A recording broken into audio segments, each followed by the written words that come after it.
An Illinois man fired his gun after dreaming a burglar was in his house. He instead ended up shooting himself in real life. Oh.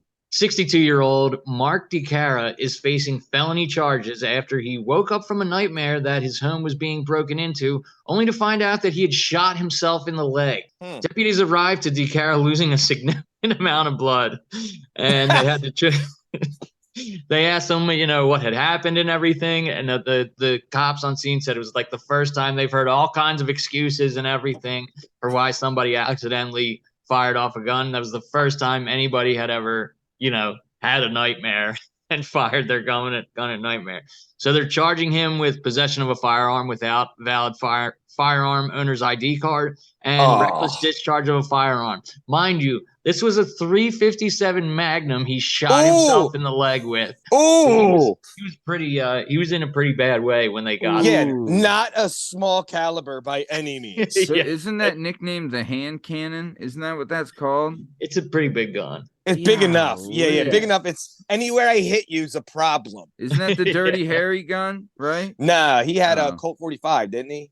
Oh, I don't know. I'm talking like the Clint Eastwood gimmick, right? Yeah, isn't that a Colt 45? I thought it was a .357 with the long barrel, right? Like the little bit of either way. Sean Day how's this guy alive? How do you accidentally shoot yourself in the leg during with the dream with a Magnum and live to tell the tale, or at least have a leg still?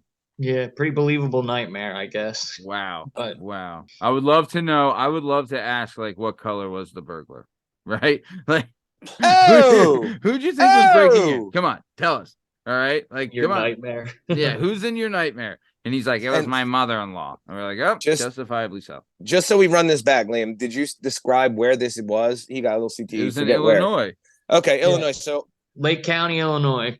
Lake County makes me feel like we're in a rural spot at Illinois. Maybe did anyone take a blood test on this man of the blood that was spraying out of his leg or wherever he shot himself? It was everywhere. There was a ton of it. Yeah. They show up. I imagine him like laying on the couch with like a ghetto belt tourniquet around his leg, smoking a cigarette. Yeah. Like, I messed up, buddy. I messed up. I'm sorry. So he's actually in Lake Barrington. It's 40 miles northwest of Chicago. Okay. So it's like a suburb, just like He's not rural. Yeah. Can I tell you guys a story? This is a true story that happened to me less than 10 days ago. Okay.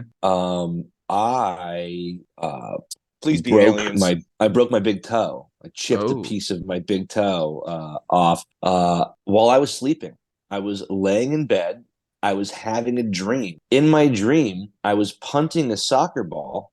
And somehow I kicked the wall next to our bed and caught the closet, the molding of it at 4:36 in the morning. And my wife was psyched. My wife was pretty psyched about it. Everyone was really happy about it. Yeah. Never Tell was happened the most before. Happy. Tell was the most happy. Yeah. I just remember waking up but it's thankfully I thought this was the worst dream injury story I've heard in the last 2 weeks. But I feel like I really got off. Yeah, I got off light on this. I could have shot myself in the leg. Yeah, you didn't blow a chunk out of your thigh. Yeah. I was just disappointed because in the 41 years of my life, while I'm awake, I've done everything I can to destroy this body. And if it starts trying to take itself apart while I'm sleeping, then you got no chance. You know what I mean? Yeah, you're done. Hanging that on was by a real good stuff. Real good stuff, guys.